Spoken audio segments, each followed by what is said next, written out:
مرنے سے پہلے باپ نے اپنے بیٹے کو نصیحت کی کہ بیٹا کبھی بھی بیری کا درخت اپنے دروازے کے آگے نہ لگانا، کبھی بھی عورت کو راز نہ بتانا، اور کبھی بھی کسی پولیس والے سے یاری نہ لگانا۔ وہ فوت ہو گیا تو اس کے بیٹے کو تجسس ہوا کہ ان باتوں کے پیچھے راز کیا ہے، میں ضرور معلوم کروں گا۔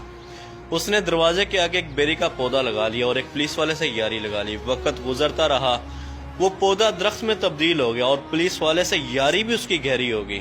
ایک دن وہ ڈیرے پہ گیا، اس نے وہاں بکرا ذبح کیا اور اس کا سر کاٹ کر ایک کپڑے میں لپیٹا جس پہ ہلکا پھلکا خون بھی لگا ہوا تھا۔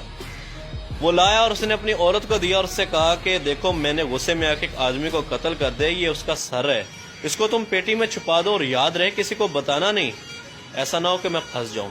عورت نے کہا لائیے دیجئے، میں کسی کو نہیں بتاؤں گی۔ شام کو اس کی ایک سہیلی آئی تو اس نے اس سے کہا دیکھو، میں تمہیں ایک راز کی بات بتانے لگی ہوں، لیکن تم کسی کو نہ بتانا، کیونکہ تم میری اچھی دوست ہو۔ میں تمہیں بتا رہی ہوں، تم کسی اور کو نہ بتانا کہ میرے بندے نے قتل کر دیا، سر کاٹ کے لایا، وہ میں نے پیٹی میں رکھ دیا ہے، دیکھو میں نے تمہیں اپنا راز دیا، تم کسی اور کو نہ بتانا۔ عورت کہتی ہے کہ میں کسی کو بتاؤں گی، بھلا تم تو میری بڑی اچھی دوست ہو۔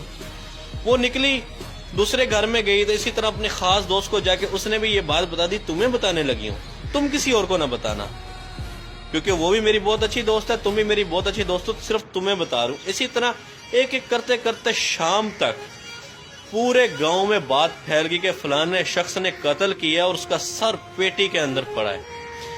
شام ابھی رات ہوئی نہیں تھی کہ پولیس والا گاڑی لے کے اس کے دروازے پہ پہنچ گیا، اور دروازے پہ جیسی پہنچا، باہر سے دروازہ کھڑکایا، فلانے باہر نکل، ہمیں پتہ چلا کہ تو نے قتل کیا ہے۔ جیسی وہ بندہ گھر سے باہر نکلا تو گھر کے آگے بیری کا